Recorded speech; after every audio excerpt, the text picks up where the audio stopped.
En algún momento entre el silencio de la noche y la memoria de los siglos aparecieron. No con trompetas, ni con coronas, ni con la gloria que suelen prometer las historias heroicas, sino con polvo en las sandalias, cansancio en los ojos y una idea tan poderosa que terminaría cambiando el rumbo del mundo. Eran pocos, tan pocos que, si uno hubiera caminado por las calles de Jerusalén en aquellos días, quizá ni siquiera los habría notado. 9 hombres. 9 viajeros vestidos como monjes, pero con la postura de guerreros. Sin riqueza, sin escudos dorados, sin tierras que defender. Y, sin embargo, juraron proteger el camino hacia la ciudad más peligrosa del mundo. Respira despacio, porque para entenderlos debemos retroceder mucho antes de que existieran. Europa, en aquel entonces, no era un continente seguro. No había países como hoy los imaginamos. Había reinos frágiles, señores feudales, castillos aislados y caminos donde desaparecer era algo común. La gente creía profundamente en lo divino, no como una idea filosófica, sino como una certeza diaria. Dios decidía la lluvia, la cosecha, la enfermedad y la muerte. Y en medio de ese mundo nació una obsesión colectiva: Jerusalén. No era solo una ciudad lejana, era el centro del universo espiritual, el punto donde el cielo había tocado la tierra. Durante siglos, peregrinar allí significaba algo más que viajar.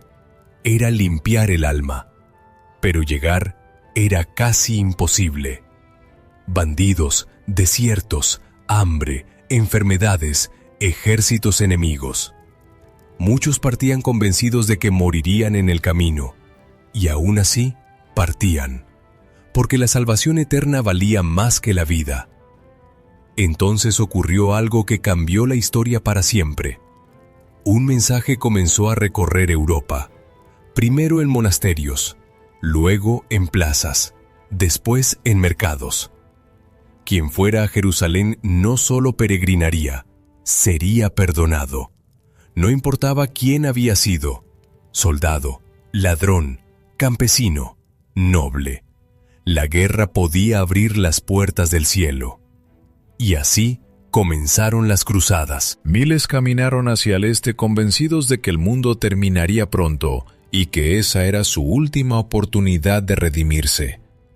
No todos eran guerreros, muchos no sabían pelear, pero la fe, cuando se vuelve absoluta, puede ser más fuerte que el miedo.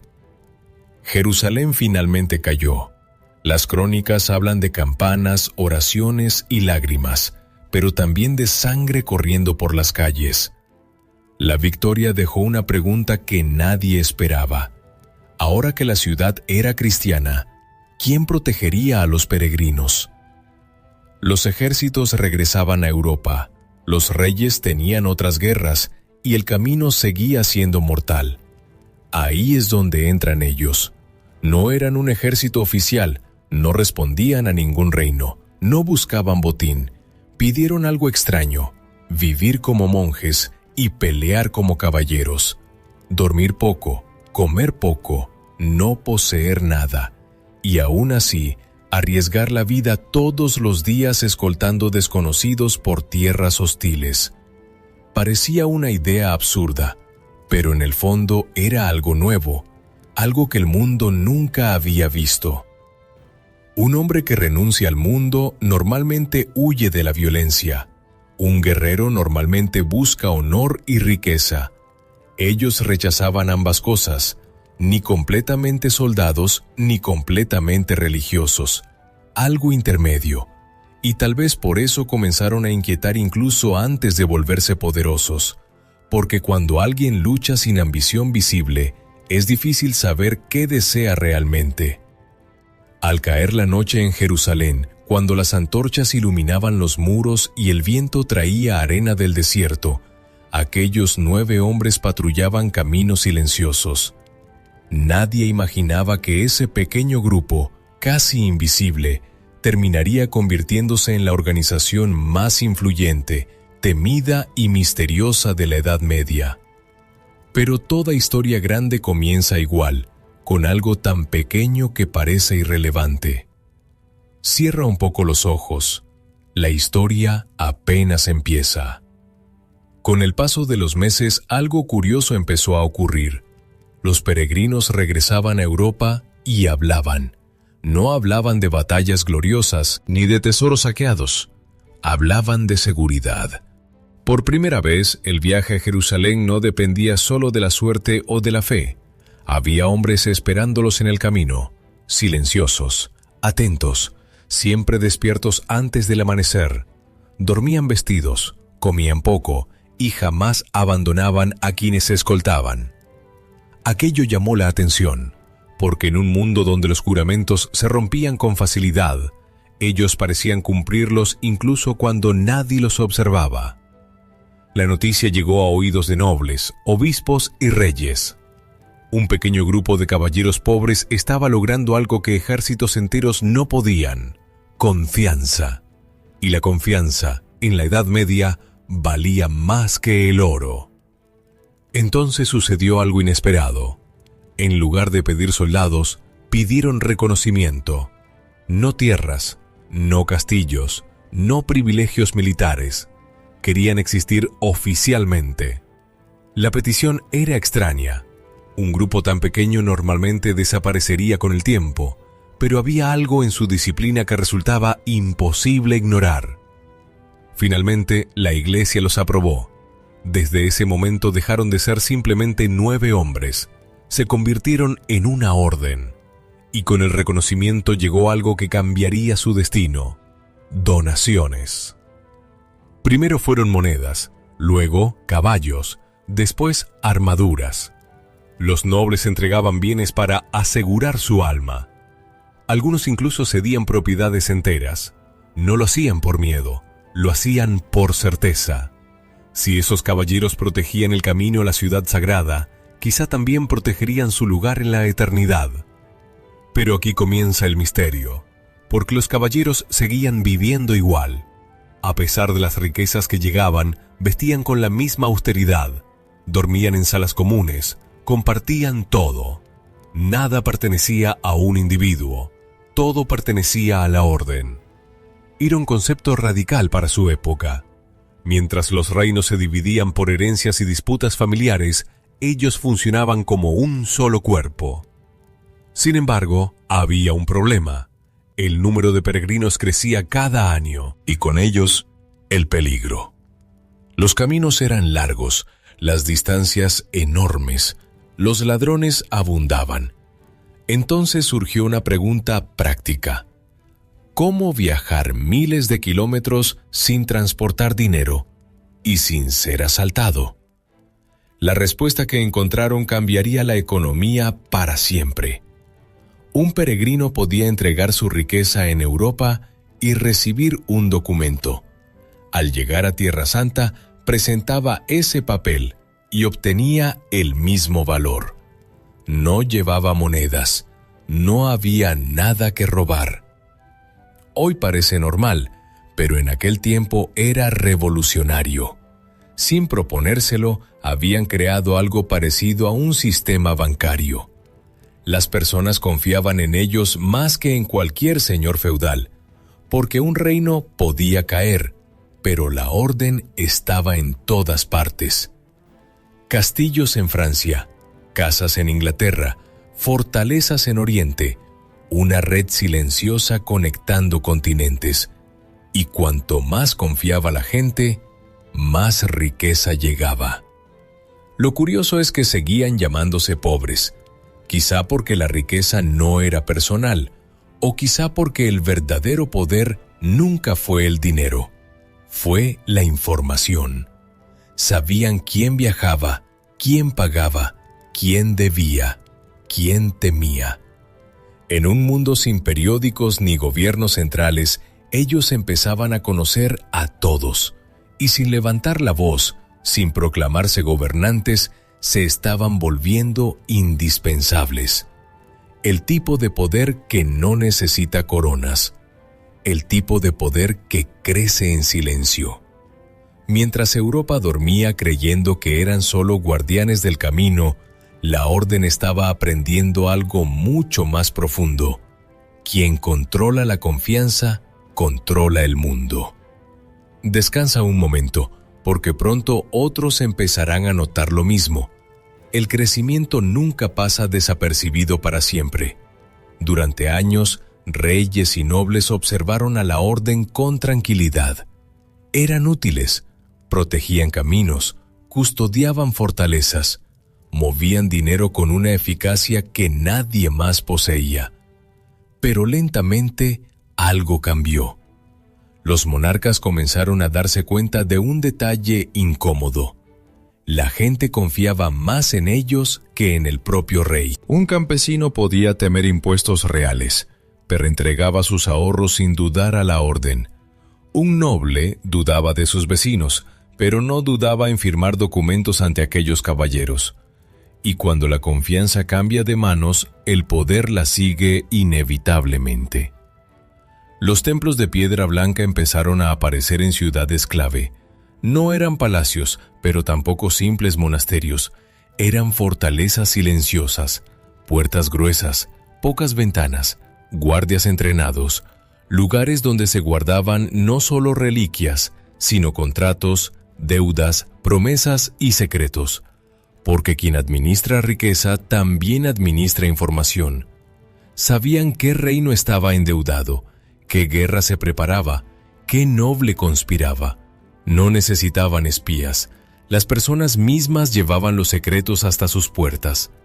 Sin darse cuenta, Europa había creado algo nuevo, una organización internacional en un mundo de reinos aislados, ni totalmente religiosa, ni totalmente militar, ni totalmente financiera, algo más complejo. Y ese tipo de estructuras siempre generan inquietud. Algunos comenzaron a preguntarse, ¿a quién obedecen realmente? No respondían a ningún rey local. Tampoco podían ser juzgados fácilmente por autoridades comunes. Sus reglas venían de más arriba, y sus recursos superaban a muchos tronos. No era una rebelión, no era una conspiración visible, era más silencioso: la independencia.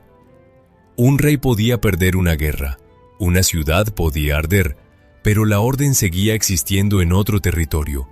Eso los hacía estables, y lo estable en tiempos inestables resulta perturbador. Al principio fueron solo murmullos, en tabernas, en cortes, en pasillos de piedra.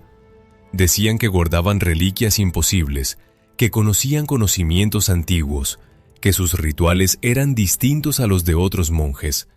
Quizá exageraciones, quizá miedo, o quizá la intuición humana detectando algo difícil de explicar.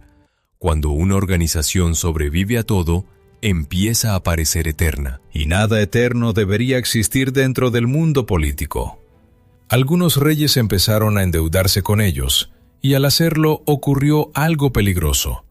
Un monarca, por primera vez, debía dinero a alguien que no podía conquistar.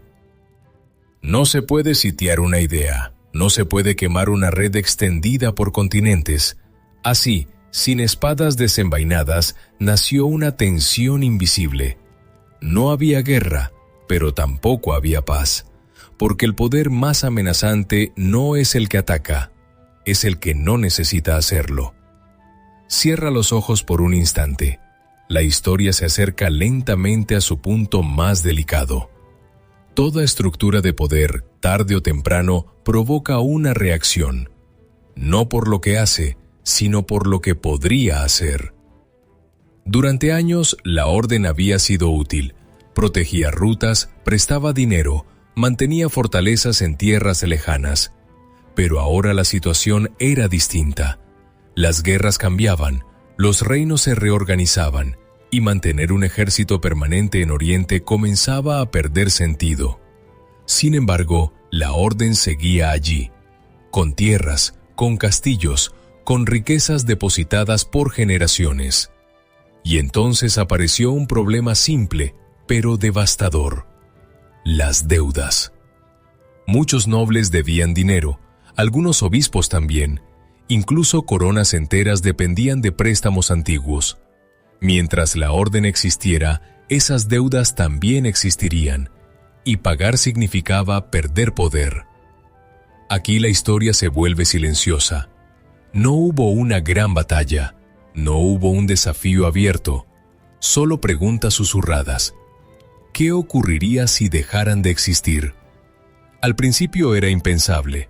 Eran respetados, incluso admirados, pero la admiración puede transformarse en temor, y el temor en justificación. Comenzaron rumores extraños, que sus ceremonias eran secretas, que sus juramentos no eran cristianos, que adoraban símbolos prohibidos. Historias difíciles de comprobar, pero imposibles de ignorar para la gente común.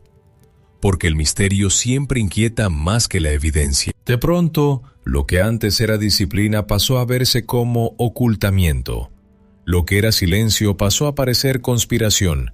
Y cuando una sociedad no comprende algo, empieza a imaginar. Las acusaciones crecieron lentamente. No todas eran creídas, pero tampoco podían descartarse sin investigar.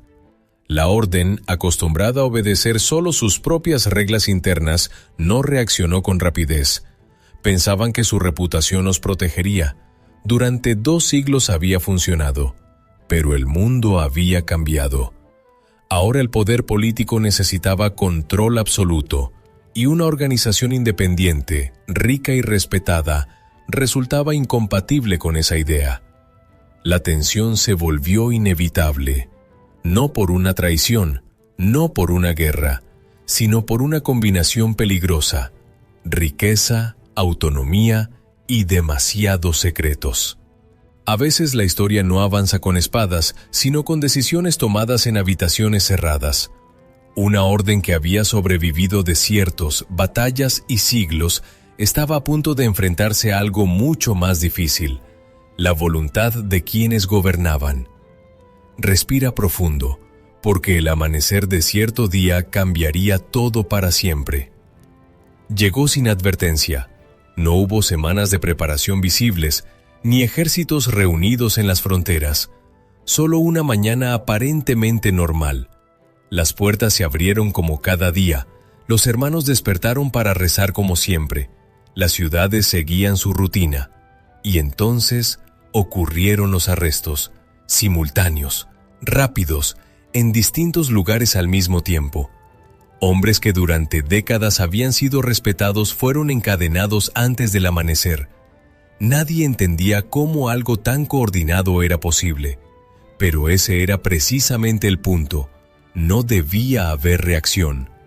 Las acusaciones eran graves, tan graves que la defensa resultaba casi imposible. Herejía, rituales prohibidos, juramentos oscuros. Para la mayoría de la población bastaba oírlas para sentir miedo, porque en aquel mundo la fe no era solo espiritual, era también la ley. La orden, acostumbrada a disciplina y silencio, no estaba preparada para defenderse públicamente. No era un ejército en batalla, era una institución frente a un juicio, y los juicios no se ganan con espadas. Durante meses, testimonios confusos circularon, algunos contradictorios, otros claramente obtenidos bajo presión, pero en ese momento la verdad era secundaria. Lo importante era la percepción. La misma reputación que durante siglos les dio poder ahora hacía creíbles las sospechas, porque cuando una organización es demasiado misteriosa, la gente llena los vacíos con temor. Castillos fueron ocupados, archivos confiscados, riquezas inventariadas. La red que una vez conectó continentes se deshizo en silencio. Muchos esperaron una rebelión, no ocurrió. No porque no pudieran luchar, sino porque su naturaleza nunca fue gobernar por la fuerza. Eran guardianes, administradores, constructores de confianza. Y contra la decisión conjunta del poder político y religioso, eso no bastaba. Algunos miembros fueron liberados, otros desaparecieron en prisiones. Unos pocos resistieron hasta el final. Y así, sin una gran batalla final, terminó una de las órdenes más influyentes de su tiempo. Pero la historia no concluye realmente allí, porque las ideas no se restan. Las rutas que protegieron siguieron usándose. Los métodos financieros continuaron evolucionando. La noción de una organización internacional sobrevivió en nuevas formas. Con el paso de los siglos, la memoria se mezcló con la imaginación. Se dijo que ocultaron tesoros, que guardaron conocimientos, que algunos escaparon. Tal vez mito, tal vez intento humano de no aceptar que algo tan grande pudiera desaparecer simplemente. Lo único seguro es esto. Durante casi 200 años existió una comunidad que demostró algo extraordinario, que la confianza puede construir poder más fuerte que los ejércitos, y también algo inevitable. Todo poder que no pertenece a un reino termina inquietando a los reinos. Ahora la noche está tranquila.